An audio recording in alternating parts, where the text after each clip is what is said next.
that the showrunners came over with a liter of vodka and a lime. And they said, we are going to convince you to be our Grace. Please welcome Debra Messing. Check, check. Keep it going.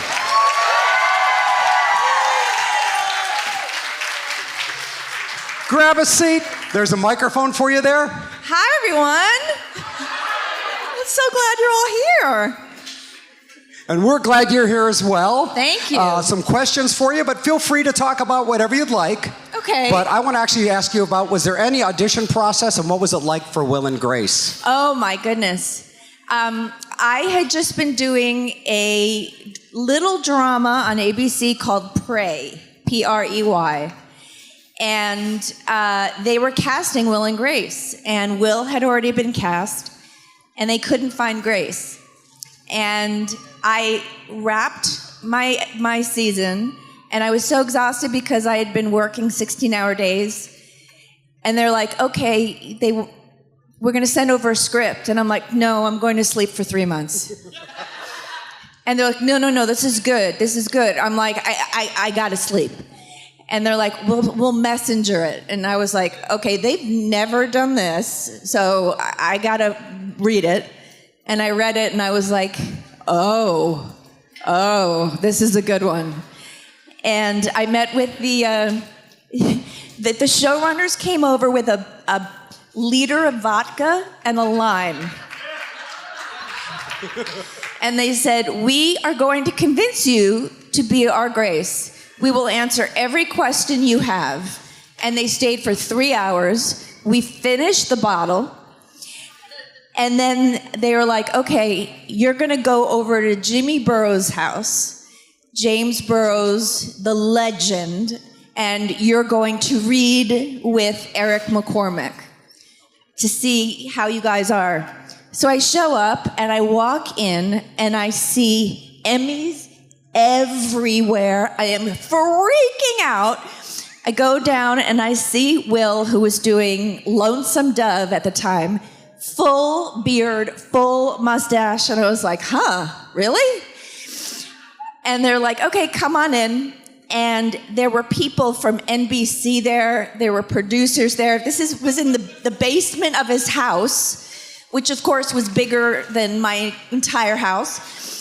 And we read together, and we just laughed together. And I was walking out, and Jimmy ran out, and he was like, you gotta do the show. And I was like, I don't know, I'm tired. He's like, trust me, you gotta do the show. And so I did the show. And so I almost wasn't Grace.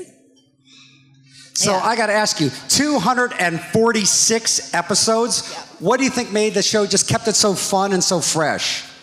You know, back then, because we're talking 25 years ago, back then they gave primetime television a time to sort of get its legs and to find its voice. And so, you know, we all thought we were going to be canceled after the second show because Ellen DeGeneres' show had just been canceled because Ellen came out as gay. And so 2 months later, we're doing this pilot with 2 gay characters, and we're like, they're gonna cancel our asses. And they're like, no, it's gonna be okay. And slowly, we started building an audience, and they didn't cancel us. And we got to, after the first season, thank you. There you go. Very grateful. The first season, and then they put us over the summer, they put reruns, they put us on Thursday night. And that's when everyone discovered us. And second season is when it exploded. And I think it became popular because more than anything else, it was just funny. And I think that it had, you know, an old school physical comedy, playfulness. And, you know, they have censors at primetime that you have to like get through. And so they couldn't say directly like the naughty things. So the writers were so clever that they worked around it and found ways to say super sexual things, super naughty things in really clever ways. And I think that also sort of tickled the audience. Yeah, and then we had great guest stars, right? Mm-hmm. Any favorite guest stars that you can mention? Oh my gosh. All right, well, Debbie Reynolds, let's just say legend, right? I mean, to play my mom, are you kidding me? And the two people who surprised me the most and made me laugh out loud were Michael Douglas dancing at the end of the episode in the gay bar with Eric. And watching him dance was so uncomfortable. I was like, what is he doing? He should not be doing that. And everyone, I was dying, and I was so thrilled that he was so game. And then Matt Damon singing in the gay chorus. And, Matt had just been doing dramas. And I was like, can he do comedy? And then all of a sudden, he's grabbing my butt and he's like, you're rocking ass. And I was like, yep, he could do comedy. Yeah, I think those two stand out the most for me right now. And how did the return, the reboot? How did that happen? Oh gosh. So I think Arrested Development had done a reboot, and I remember. Okay, it was the 2016 election, and it was just a couple of months before, and the writers of the show were Democrats, and they were like, it's very, very close. We would love it if you all would come back together after 12 years for one day and do a 9-minute YouTube video where you each represent a different party. And we want to make it really funny, and we want to encourage people to vote. And so within a half hour, all four of us said yes. And so they flew us out. They didn't tell our agents. They didn't tell our lawyers. Nobody knew we were there. They brought the entire set back from Boston, from Emerson College. We walked in. The entire set was exactly the same after 12 years. And we did this thing. And within a week, it had 7 million views. And so the president of NBC at the time was like, there might be something here. People might want to watch them again. And so they called up and they were like, would you do a reboot? And I said, I'll only do 10 episodes because I was a single mom and I lived in New York. And everyone was like, you're the only person who's a single mom and you live over, you can decide. And I was like, okay, I think let's do 10. The very first reading of the very first episode, it went so well that the president of the network is like, we're picking it up for an entire season and next season. And I was like, but what? What? But, and then I look around at 100 people, and it's like, am I gonna say no? You're not gonna have jobs for 2 years? So I was like, all right, we're going on a ride. Yes. And any possibility for another return? Okay, I get asked this all the time. I'm sorry. No.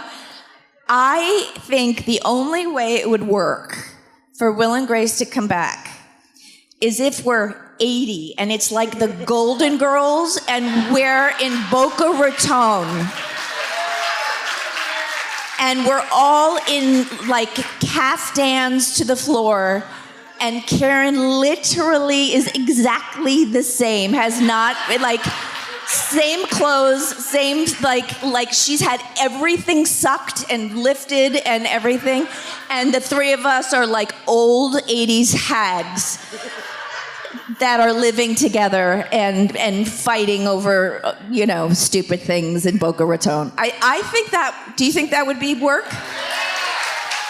Yeah. I think that's reasonable. I don't think we could come back before then, though. So let's just be a little patient. Who knows? And at what point did you know the show was was a hit and was so socially groundbreaking? When did you know that you had something like that? It was the second season, and all of a sudden I was doing covers of magazines. And I'm like, they're making me a model. What is going on? And by the end, we were nominated for the Emmys. And we were nominated for 11 Emmys the very first time we were nominated.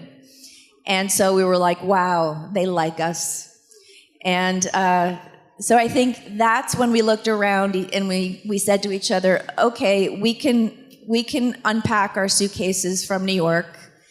We can trust that we're going to be here at least for another year or two. So I want to switch gears real quick and ask you about your work on Seinfeld.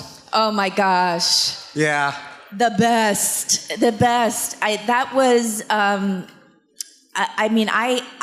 had just moved to LA and I was obsessed with Seinfeld. And when I got the call, I was like, are you kidding me? I'm going to be a Seinfeld girl? And then I read that she was an anti-Semite. And that she was, the girl that got away, And when I read that last scene at the wedding, I just was like, I have to do this. How do I not do this? And I didn't expect it, but they brought me back for a second one, yada yada. And I could have done that a zillion times. They were just a well-oiled machine by that time. And they were the greatest of all time, really. Was there much improvisation going on with that, or did you feel comfortable with what was going on? Because it was probably a lot of moving parts. On Seinfeld? Yes. You know what? We didn't improv at all. I know, and people ask all the time if we improv'd on Will and Grace, and we never did. But the thing that was really interesting about the way they worked is, they would rewrite every single night. So we would get, on the fifth day, the day of shooting, we would get a brand new script that morning, and they would have us walk through, and so we're learning the lines that we have to do that night, that day. And we get out in front of the audience, and we do one take. And then the director's like, okay, hold up. And 11 writers would come together in a scrum, and they would be like, and the showrunners would come up and say, okay, cut this line, cut this line, cut this line, cut this line. This is your new joke. This is your new joke. This is your new joke. This is your new joke. Go. So 25% of what you saw was the first time it ever came out of our mouth. So, but then after the second take, they'd be like, okay, cut what you just did. Cut, cut, cut, cut, cut. Here's another joke. Here's another option. They would give us at least 2 or 3, big comic jokes because they didn't know what would land until they got into editing. Was Larry David very directorial like that, or was it just other writers? Oh, you mean on Seinfeld? Yes. I never saw Larry. Andy Ackerman was their director. And Andy Ackerman was the director, my very first director I ever worked with on the pilot of Ned and Stacey, my very first TV show. Oh, some of you know it. Oh my God, I was scared out of my mind. So let's back up even more. How did you first catch the acting bug? Oh, apparently I was singing and dancing before I could walk.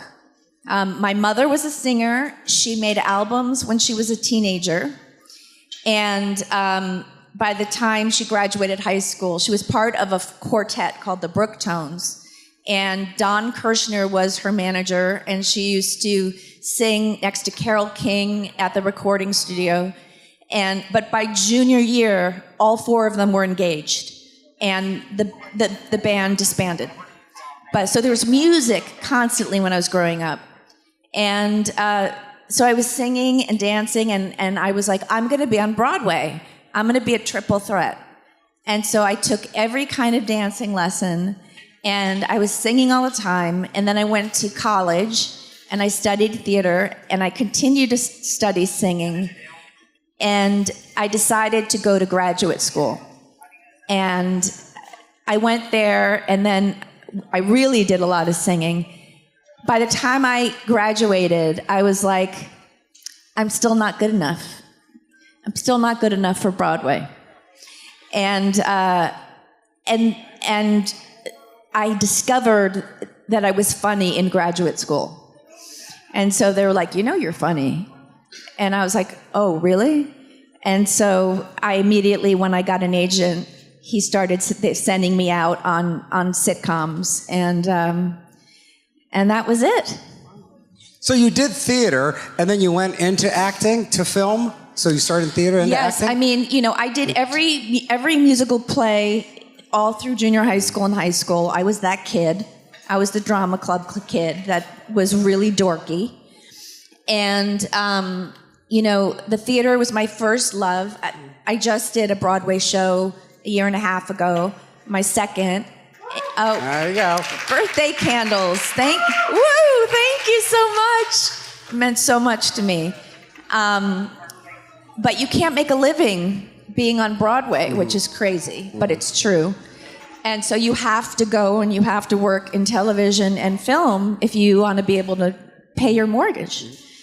And so, when you get out of school and you're a student and you have no money and you have debts and you just are praying to be able to get a TV show where you're going to have a regular paycheck, at least for a couple of months.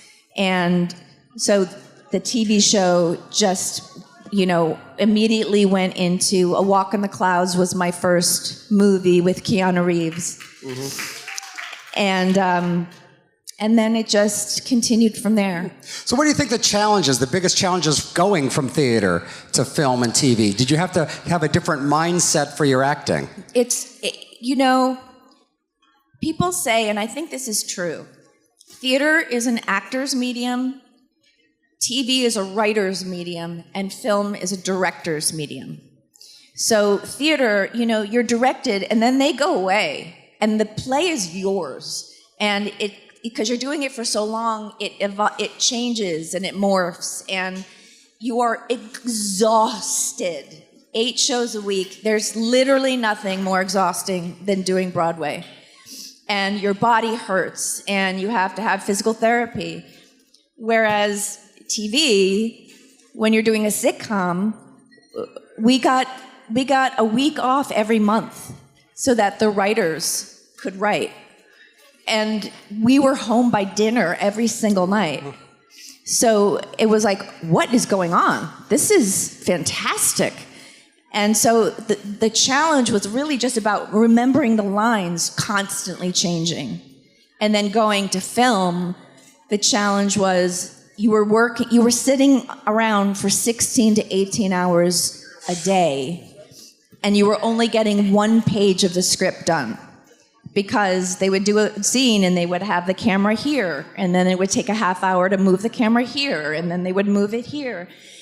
And I think that's the most boring of the 3, because you really just want to get like a run at it. And so yes, you really do have to have different skills for different mediums. And what do you think the most challenging role that you've ever done, and how did you prepare for it? It could be in any medium. Definitely Birthday Candles was the most challenging. I never left the stage, and I aged from 17 to 107 without leaving the stage. And I had no costume changes. It was just my voice changing and my body aging. And I had to bake a cake in real time while we were doing this. And I literally didn't know what flour was.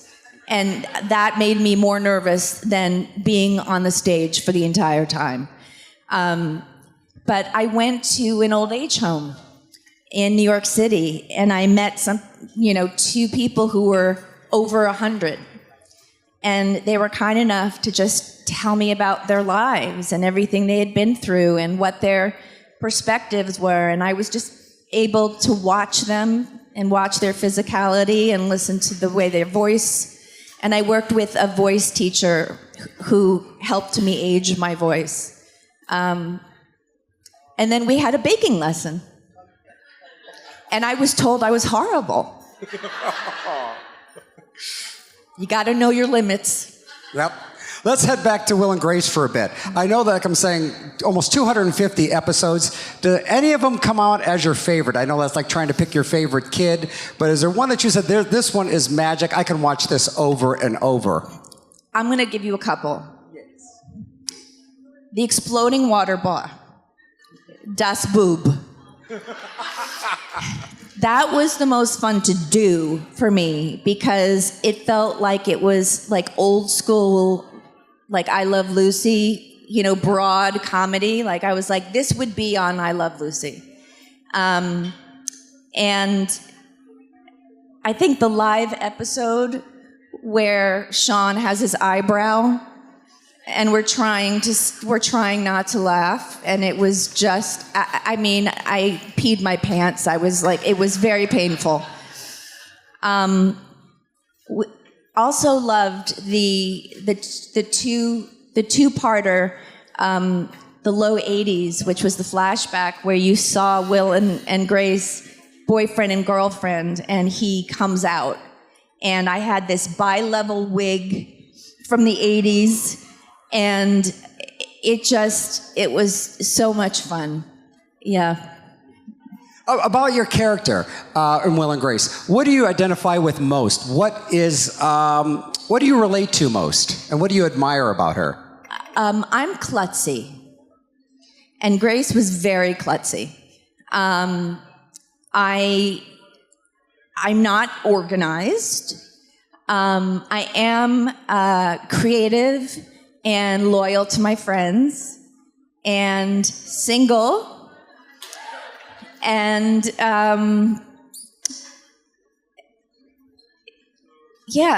just dedicated, and I think mostly the thing that we had in common was the physicality. And how do you think your character had grown from... That's what was the most exciting about coming back for the reboot was, because you never, ever have the opportunity to come back 12 years later and see where your character would end up. And I was really proud of the woman Grace became. And I loved the fact that, she wasn't married and she decided to have a child. And there were some really important episodes that we did that addressed, very current, serious issues. I think she grew into a really cool woman. And what do you think sets this sitcom apart from everything else? It is kind of in its own place. What do you think sets that? I think because of the time. And because the writing was so smart and the characters were so likable that we were able to introduce to the world these gay characters and show the world, it's like, oh, we're all the same. We're all the same. We all love, we all make mistakes, we all are great friends. And we got so much fan mail from people thanking us Like I got a letter saying, I wish I had a Grace in my life. My mother doesn't talk to me, and I lost my best friend. Or another one where it's like, this bridged my relationship with my mother. We watch it every week and we laugh together. And now she understands me, and it's amazing to be represented on primetime television for the first time ever. And then it led not only to social change, but to political change. Eventually, gay marriage was passed. And that's what I'm most proud of, was we were able to constantly keep people happy, give them a place to go to laugh, but also be a part of a change of acceptance in our culture. It's beautiful. Is there one specific writer on the show that kind of was the focal point? Or I know it was kind of like a group effort, but was there one certain person that was at the helm that kind of gave the show that flavor? Well, Max and Dave were the two creators. They were best friends from high school. One was gay, one was straight. And they had a best friend, Janet, who was in love with Max, who was gay. So Janet was me. And so I would say really Max was the voice, gave the show its voice. But, they got such an amazing group of writers that the voice just became known. And that's why we were able to go on for 8 series, straight series. So you're starting to do, is this your first Comic-Con? How many? Yes, my first time. I did not know what to expect, and this is not what I expected at all. So thank you for welcoming me. Yeah. So it's generational. You probably see a lot of people with a lot of great stories of how the show affected them. Yeah. And I mean, just signing autographs, people coming up and crying and just saying thank you. And it was a gift to us to be a part of it. We were just a tiny part of it, but it just, something happened when you put the 4 of us together, and it just worked. Mm-hmm.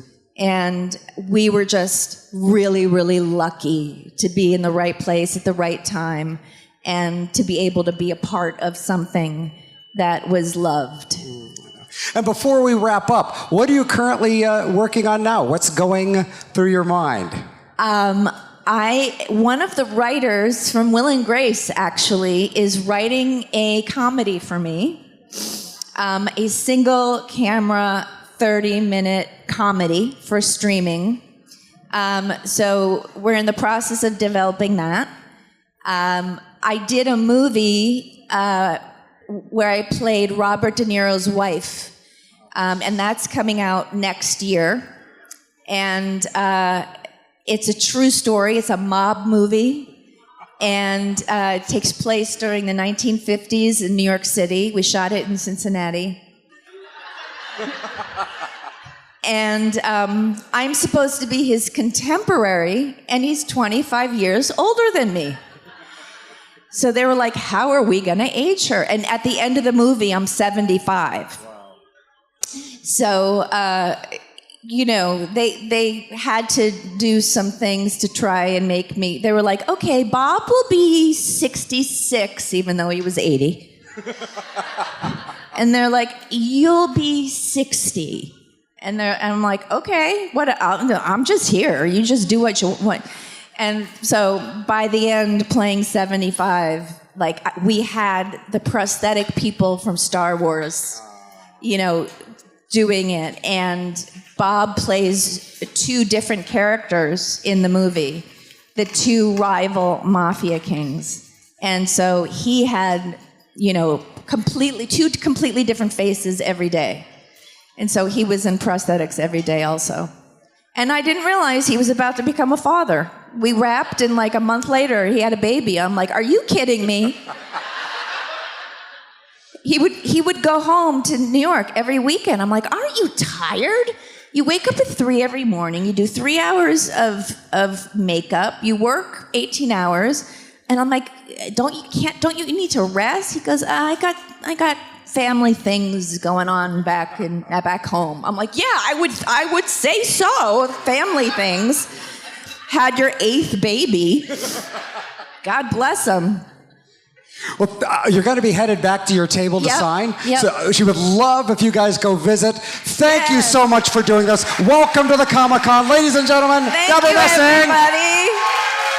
Give it up. You can do better than that. Come say hi. Keep it going. She's still in here. Hey, this is Wilson Cruz from Star Trek Discovery, and you're watching Fandom Spotlite. Be sure to like and share, plus have fun and follow your fandom.